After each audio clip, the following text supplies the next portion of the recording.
Police Thane तहसील येथे अपराध क्रमांक 533/25 हा जुलै महिन्यामध्ये दाखल करण्यात आला होता। त्या गुन्ह्याच्या तपासाच्या मध्ये आम्ही जो तांत्रिक आणि आमचा मानवीय इंटेलिजन्सनी जो तपास केला त्यामध्ये आरोपी प्रल्हाद उर्फ करण चोखेलाल चंद्रवंशी हा राहणार सिवनी बालाघाट मध्य प्रदेशचा ह्यांनी तो सगळ्या चोऱ्या केलेल्या आहेत असं निष्पन्न झालं होतं। त्याला जेव्हा आम्ही पहिल्यांदा अटक केली त्यावेळेस त्यांनी आम्हाला 13 गाड्यांची रिकव्हरी दिली होती आणि त्याचा साथीदार ब्रिजकिशोर चंद्रवंशी ह्याला तो गाड्या विकतो आणि त्याची पुढे विल्हेवाट लावली जाते असं त्यांनी माहिती दिली होती।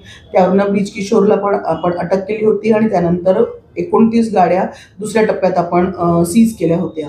त्यानंतर ह्या सगळ्या प्रकरणाचा अधिक तपास आम्ही करतच होतो। इतर गुन्ह्यांचे सीसीटीव्ही फुटेज वगैरेंची पडताळणी करून ज्यामध्ये चंद्रवंशी आरोपी आहे त्याची पाहणी केली असता अधिक 7 गुन्ह्यांमध्ये त्या लोकांनी येऊन चोरी केल्याचे आम्हाला निष्पन्न झाल्याने आम्ही पुन्हा एकदा प्रल्हाद उर्फ करण चंद्रवंशी ह्याचा प्रोडक्शन वॉरंट माननीय न्यायालयाकडनं घेऊन त्याला ताब्यात घेतलं। त्यावेळेस त्यांनी अधिक 7 गाड्या सिवनी त्याच्या गावाकडे विकल्याचं आम्हाला सांगितलं होतं। त्यावरनं ह्या शृंखलेमध्ये आम्ही अधिक 7 गाड्या रिकवर केलेल्या आहेत। आता पावेतो पोलीस स्टेशन तहसीलच्या DB पथकाने 49 गाड्या रिकवर केलेल्या आहेत।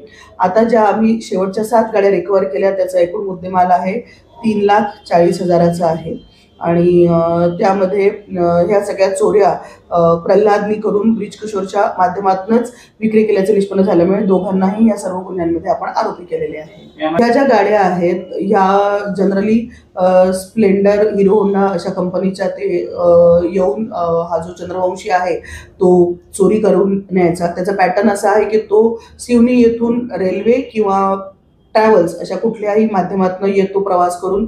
अगदी 2-4 तासांचा रस्ता असल्यामुळे तो येतो, गाडी चोरतो आणि चोरलेली गाडी घेऊन जाणे सिवनीला असं त्याचा पॅटर्न होता। तिथे गेल्यावर त्याचा सहकारी ब्रिजकिशोर चंद्रवंशी याच्या माध्यमातून तो ते पुढे त्याची विल्हेवाट लावायचा किंवा विक्री करायचा आणि ह्यामधनं आलेल्या पैसे जे होते ते प्रल्हाद आणि ब्रिजकिशोर हे स्वतःचे ऐशोआराम करणे, नशापाणी करणे आणि त्याच्यावरच उदरनिर्वाह चालवणे या सगळ्या गोष्टींकरता ते वापरतात।